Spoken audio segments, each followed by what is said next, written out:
Hello everyone, this is Jasmine, aka Gladiator in Sweats, and I'm here today with the Mars in retrograde video. Or just Mars retrograde. So I'm going to talk about a little bit of the transits or the astrological aspects of this, and then just go into the reading that I did, because that's really my focus. I'm not like an expert or anything in astrology, so I'm just going to give you my perspective. Which isn't really anything like especially unique or anything, but I'm just giving a disclaimer because I am not the girl for like pro astrology. I actually have a few people featured on my channel. If you just go to the main like channel site for me, on the side you'll see some people like the Peace Dealer, OJC Astrology, some really awesome people that do like amazing work.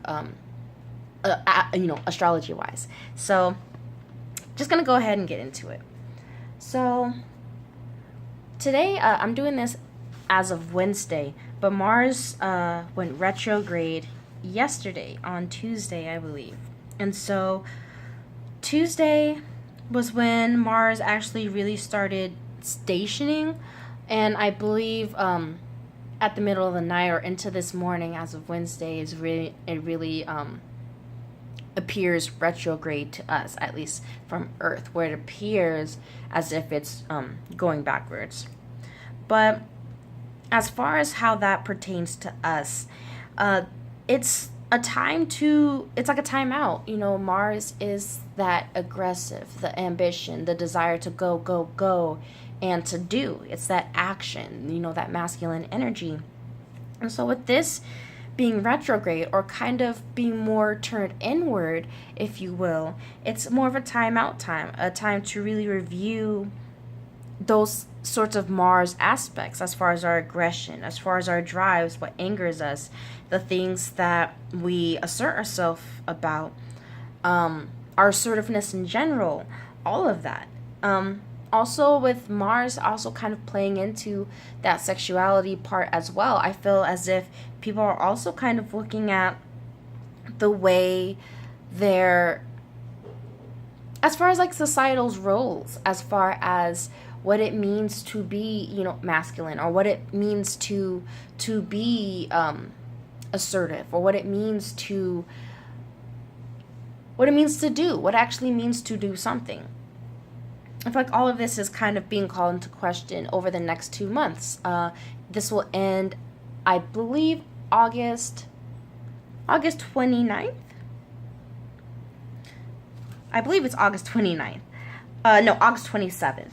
So it really is close to 2 months, pretty much, where we have this starting on the 26th and then ends in August. So it's a 2-month period, 2-month review time of us looking inward, looking at the way that we act, looking at our ambitions and what drives us, looking at what we desire, looking at the things that we control, maybe looking at the ways we do control, maybe the ways that we lose or abuse our control, looking at our fears, looking at our anxieties, just like all of these solar plexus ideas and ideals. Not even just that, but I also see it as just really looking at all of the lower chakral energy aspects in general. Even if you consider, the colors, and not even just the colors, but the ego in general, like the lower mind is driven essentially by, those three chakra points. I do have a video coming out shortly about like 3D consciousness, like what that is, what that's defined kind of in a more layman's term, as the more like dimensional talk kind of comes up even in my own videos, or maybe if you see that around. So I do kind of a video coming out about that. But just to bring this back into the reading, about, this being about Mars, about the ego, about, the instinctual mind. And so all of these things are being called into question. All of these things are needing to be reviewed. And with the fact that we do have this full moon as of today in Capricorn, what is considered to be, not really opponent, but it's a friendly foe. I like to consider like all the planets that maybe kind of beef with each other. And so there's this, this friendly foe, or this foe that's really there for growth, that's really about structure and about the foundation of things, and not just about doing, but like, is this actually practical, and is this creating something long term? Is this going to be sustainable, what you're doing? So all of these kinds of things are kind of being brought to the surface and being urged for us to pay attention to. Let's see. So I actually want to go into the cards now. So don't really have a name for this spread or anything, but if you just notice, in the center I have the more like Mars ruled or Mars cards. So I have the Emperor here, the Blasted Tower, and Death. So I essentially have Aries, Mars, and Pluto here. And the reason I also included, well, not even just also the reason, but with Mars being retrograde, I think it's also important to mention Pluto, and to mention the Mars ruled energy of Pluto. I mean, there's a lot of discussion or debate about, what rules are co-rules, different bodies of energy. But ultimately, I do believe Mars is definitely plays a part in Death or in Pluto.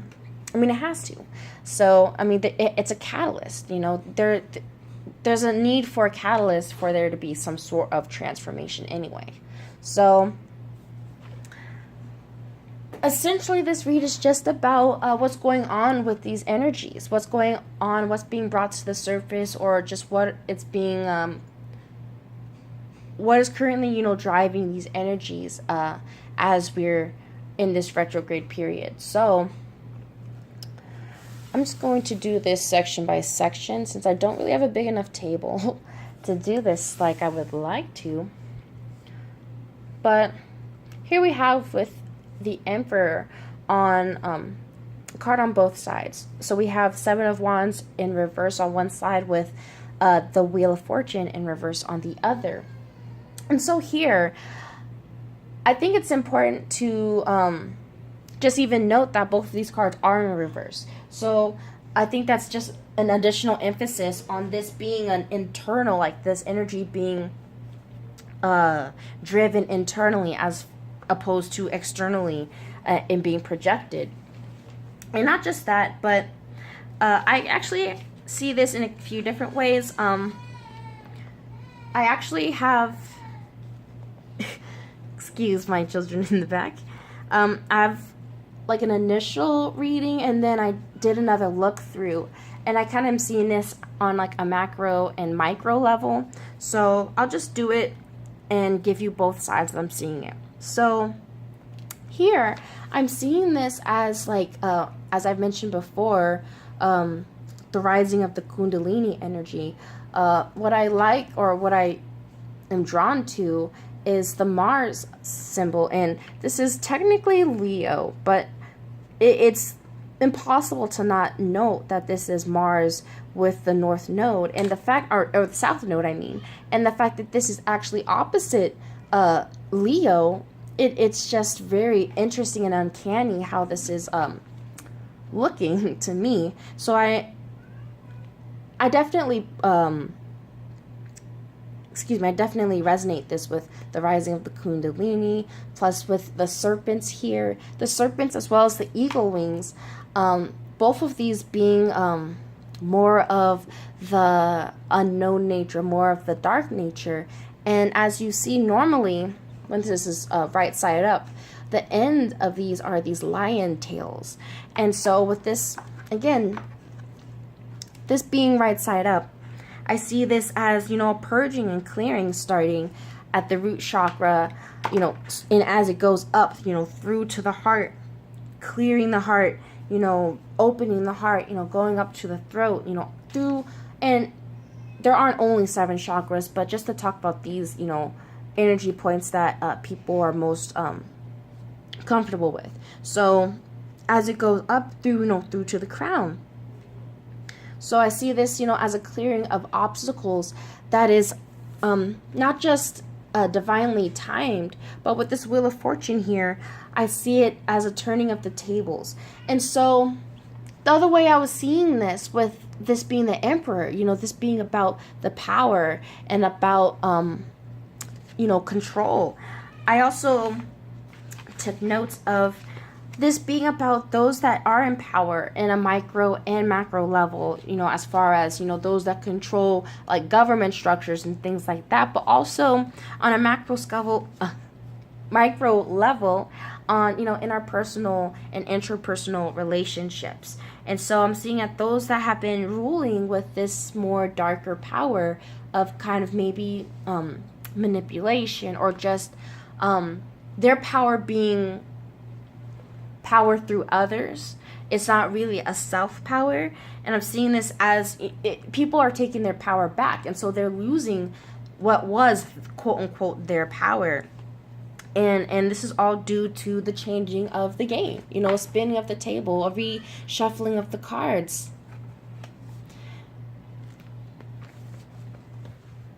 And I'll move this up, and then we'll just kind of move these up and kind of interconnect these as I do these in rows.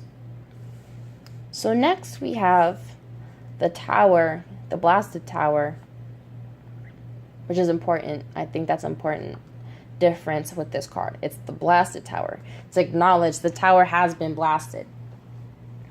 So we have the Eight of Swords, the Blasted Tower, of course, in the center, with the Ten of Wands on the other side. Now, these cards are right side up, and so that's why I felt like that also played into with these cards being in reverse, and the directional energy of the cards I feel is important. And so here I feel like there's this feeling of these boundaries, these mental prisons that people have been kind of stuck in, having them collapsed. I'm seeing this again as like the illusion of oppression, like the illusion of suffering, the illusion of just of suffering, and like that. I feel like that is what's collapsing, with this being the focus, with the Eight of Swords and Ten of Wands. This is the Lord of Shortened Force as well on this card. So it's whatever has been keeping us blocked. It's, those energies, you can consider them outside of ourselves, but everything is connected. So ultimately, if it's a part of us, we can take control of it. And I feel like that is what is coming to the surface of us being able to see the ways in which we can kind of take control. Not just that, but just the old power. Even the way that this tower is here, and then you have the Emperor above. This is just actually the way that I even did the cards. It was first the Emperor, the Blasted Tower, and then the Death card, or the Death card row. So that's actually the way that they came out in the deck. So that's even the way. I'm just really amazed at the imagery, the way that it's working. Even in this card here, we have the sun, this sun energy, but it's really I don't even see this as like the sun that we call the sun, but as we'll see, I see this more as energy from Sirius. I pulled this card, the Green Gold Dragon from Sirius, and I'll kind of go into a little bit of that as well at the end. But I'm seeing this as kind of it's God's light, It's really like we are really in the process of Judgment Day. It's really, people think when it's it's a day, it's an event. It's something that it takes place over time, quote unquote, as it, as we see it. But this is the collapsing of these 3D constructs, these matrices that have been put in place that have held people in these states of oppression, held people in these states of feeling stuck, of feeling just stuck in poverty. And it's everything is connected, as above, so below as above. And so those that are feeling, and impoverished, feeling that are actually feeling a physical lack, where they are poor, where they don't have money or food or shelter, those kinds of things. All of this is energetic. Those people that are lower class, quote unquote, or poor or in poverty, these are people that are energetically blocked. And so I'm seeing that as these structures are starting to fall apart. And it's nuance. It's not necessarily just falling apart, but it has to be brought to light first. It's like, when lightning, you see it first before it collapses. And so I'm seeing this, it's more slow motion. It's not such a very sudden blast of the tower as, it may seem. I think when we're able to look back on it, it'll feel that way. It'll feel like, wow, that really happened super fast. But I just see this as just the lies and the truth, or just the deception and the truth. Even when you look in this card, you can kind of see the way that the black and the white are apart.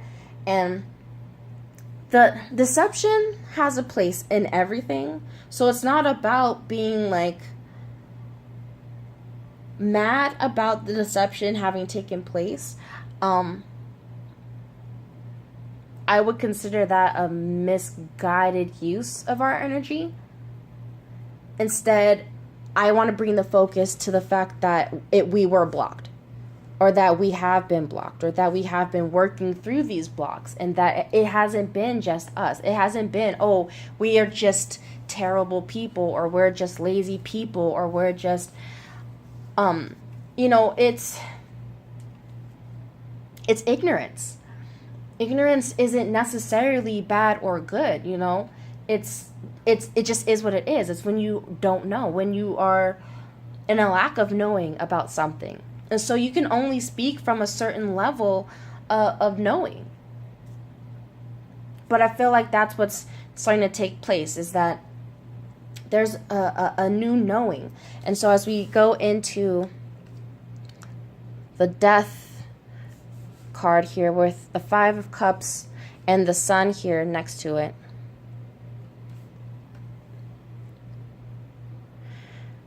with Five of Cups being, even titled the Lord of Loss in Pleasure. With the Sun here, I see this as a transformation. I see this as a reawakening, a transformation of our demons and attachments. It's not just I don't see it just as, exercising demons, if you will, or I don't see it as us just ridding ourselves of negative energy. I see it as us actually transmuting this energy. Sorry if you hear pages, it's my notes that I'm looking at.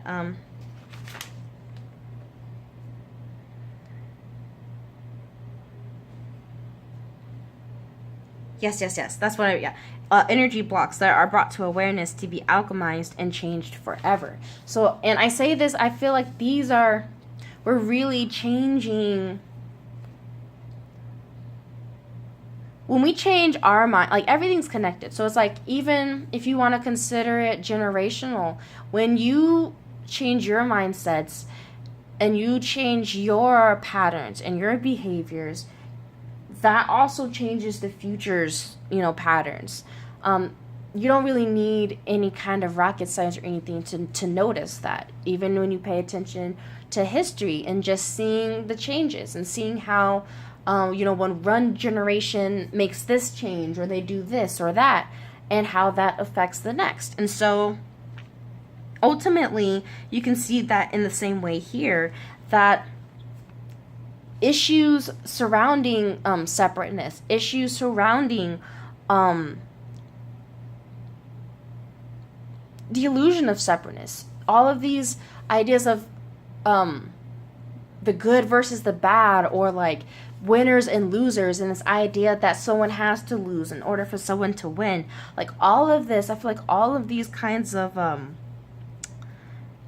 all of these programs, all of these ways of thinking, all of this very ego-driven stuff is being brought to awareness, but it's also being changed.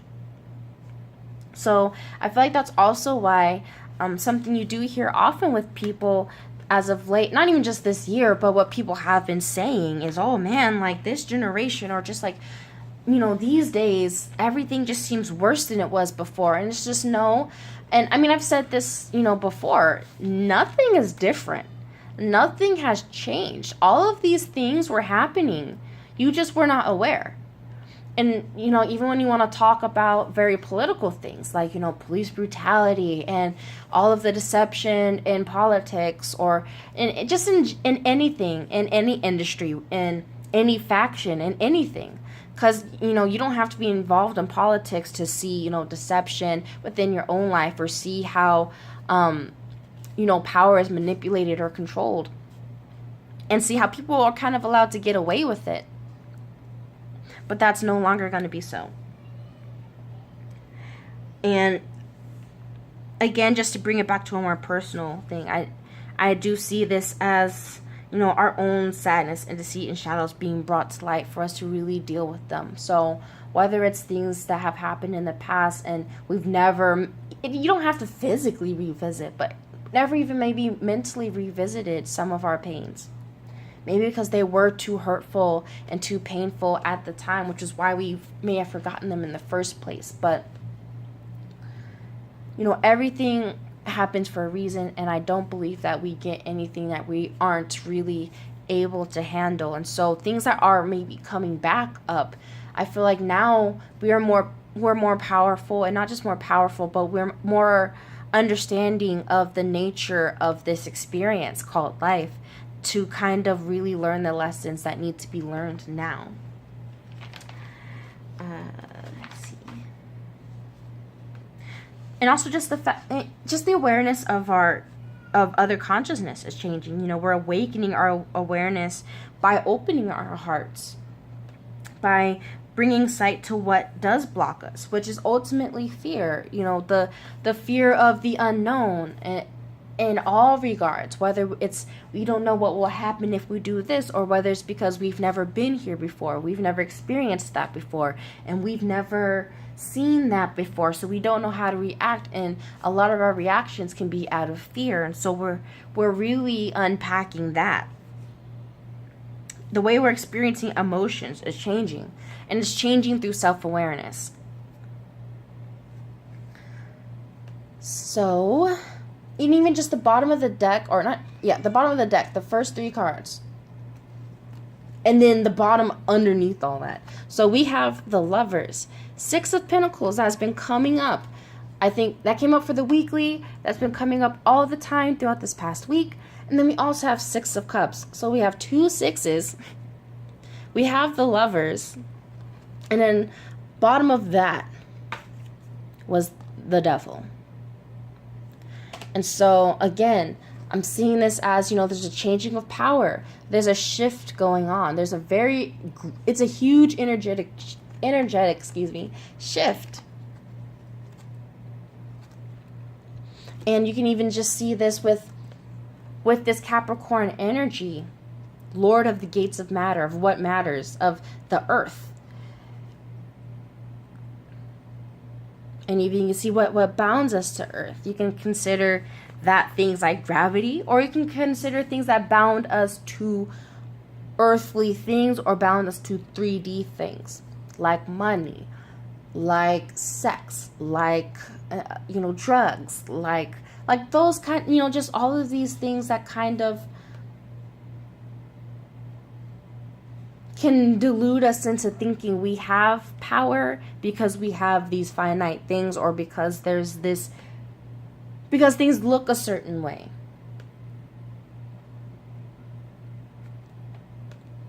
But I just see this as, again, the veil coming up, the curtain from the grand production being pulled, or just even you can consider it like the final curtain call.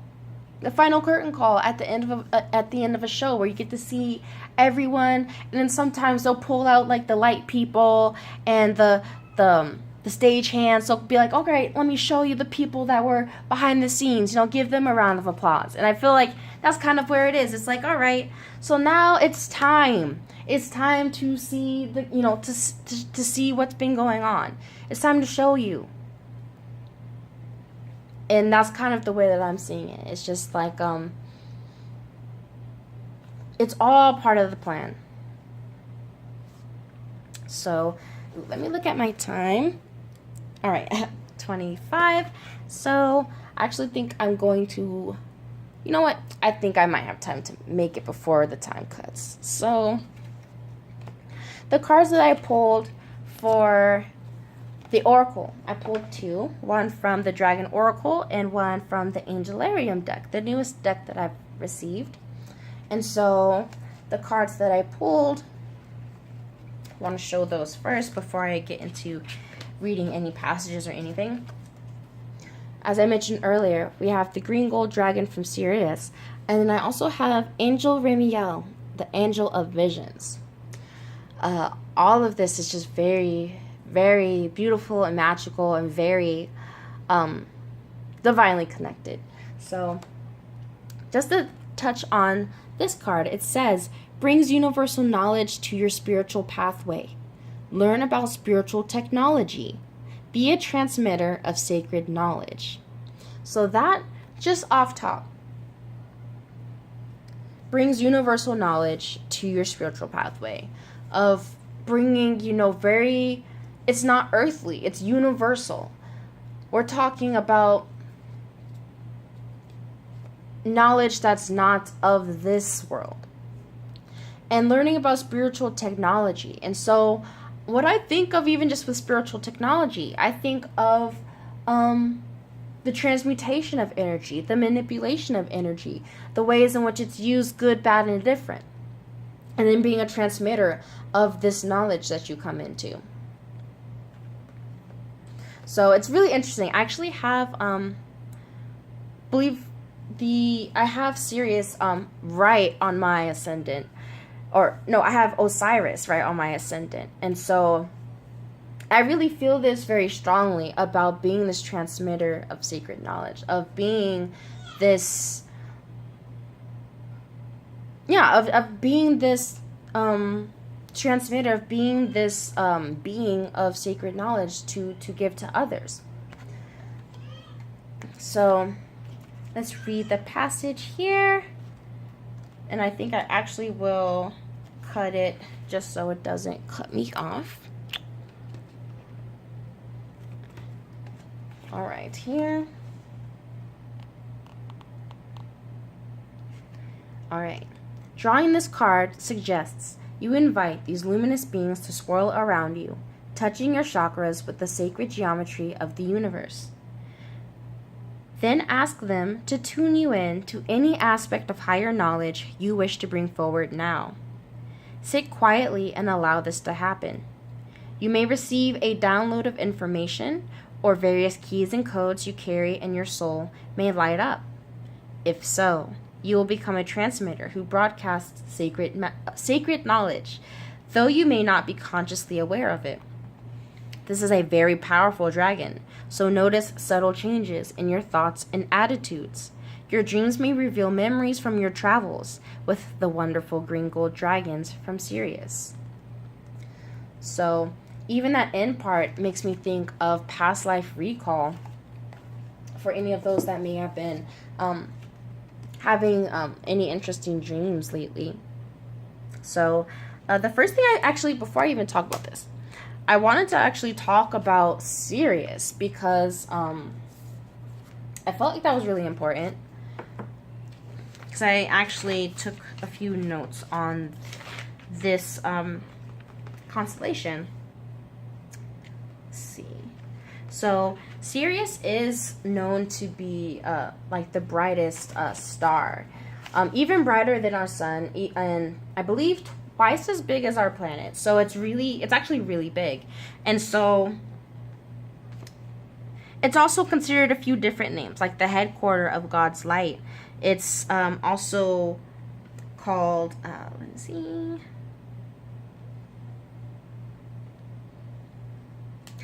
great instructor of mankind, source of higher mind.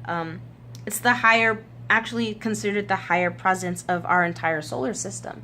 So when people do kind of talk about New Earth, I kind of consider that's what they're talking about. They're really talking about us bringing forth this Syrian energy, bringing forth and anchoring, this Syrian system. Something I also wanted to mention, or something that I also noted, was Earth.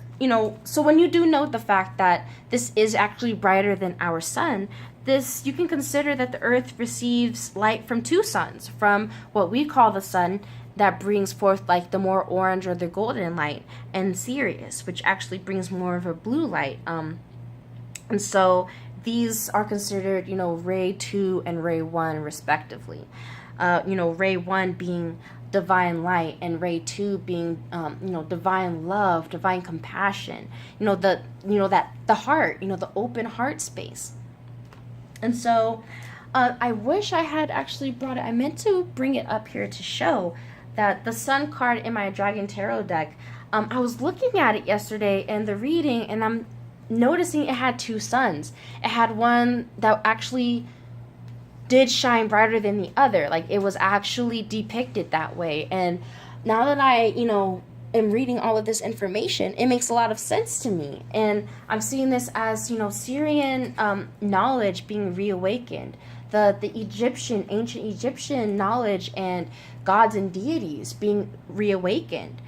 These souls have reincarnated, and they're here to complete a cycle. And let me see, my time's getting close, so let me go ahead and cut it, and then I'll stitch the videos together. Alright, so part 2 here. So, let's see, where was I in my notes? Alright, and then another thing that came to me was of the blue light of God, of this Syrian energy, this being like us returning to 0 point. And I feel like I had mentioned that a few times in a few videos. Like, I had just came up, and so I said it. But so now it's making a lot of sense to me. So now we are collapsing time. The end of time, past, present, and future, is coming together like 0 point. So we're clearing the past. We're rewriting the past in a way that we're being able to take a look at it, see what happens, and not really like rewriting, but like, okay, so this isn't what happened, but more like we get to change how we decide to go from here. We get to decide now. No one gets to decide for us. Like, we get to have access to the knowledge because it's our right. And so if you want to even consider, where did I write that? Oh, okay. That's where I wrote that. That was other notes. Okay, so yeah. Okay, almost got sidetracked. So let me just go to the last card, and then I'll end this because I got a little confused in my notes. I was reading into something else. So Remiel, the Angel of Visions. So I'll read the little passage that they also have in the Angelarium book here, and then I'll also give a little bit of the notes that I took. So, the shepherd of good graces, a shining light in the distance, beckoning us forward into the future.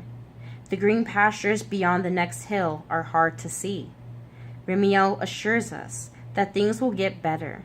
It whispers, something is coming, and it is beautiful. Keep pushing towards the horizon, toward the setting sun.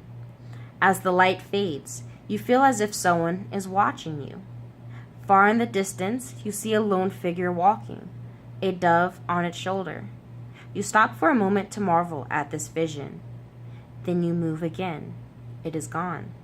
You hear a flutter of feathers as the dove lands gracefully on your shoulder. So, that's very interesting and beautiful. Just kind of think on that a little bit and see if anything comes to you. And so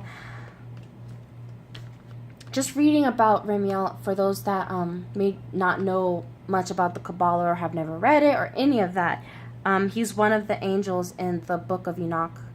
I believe that's how you pronounce it. And he's also, aside from being considered the angel of visions, he's also considered an angel of hope, and the one that guides the souls of the faithful into heaven, the one that watches over the resurrect, the one who will watch over those who will rise from the dead. And so the way that I am kind of seeing it is, this is like, and not just that, but a few other notes. I guess let me just give the last other notes before I even give anything else. It's called Jeremiah or Uriel in other translations, but he's also considered the bearer of instructions of the 7 archangels. So he's really like the trumpet caller. He's the one in the judgment card who blows the trumpet. He's the one that signals, all right, y'all, ready, set, it's time to finally go. So I see this as this is letting us know again, and not just that, but with the fact that we have a few different eclipses coming up. I mean, besides the fact that new moons are considered technically like partial solar eclipses, but we also have a total lunar eclipse in July, aside from the solar eclipse that we'll have in July as well as August. Both of these happening while Mars is retrograde. So all of this energy is really being kind of directly into us, really activating us etherically and spiritually.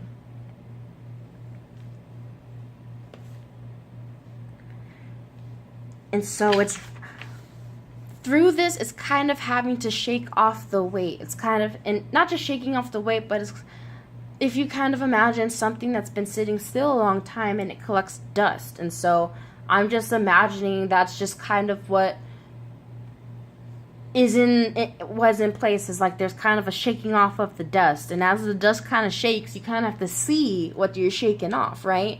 And it's not always pretty when we get to see the things that we've been holding on to that we maybe weren't aware of, or the things that we buried and just thought like we had gotten over that, or that was behind us, or